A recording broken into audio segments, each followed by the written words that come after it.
Bakit ako aamin na gusto kita? Dapat lang amin ka sa akin nga gusto mo ako para malaman ko rin. Di ba, Bibi? Eh, halata mo naman.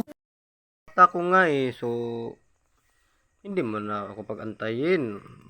Sabihin mo na, kahit halata ko, eh dapat ko rin namang malaman at sabihin mo. Pagka ganyan, wala lang usap-usap. Anong walang usap-usap? Ano yung gawin natin? Awit-awit, tula-tula. Dapat usap-usap rin. O, kasi may sign naman talaga ako na tayong dalawa eh. Kasi tignan mo yung ngipin mo. Nasa ibaba yung kulang. Dito. Ah, yung akin naman, nasa ibabaw yung kulang. So, sign na yun. Na tayo talaga. Hindi tayo makapag-usap kasi kulang yung ngipin natin.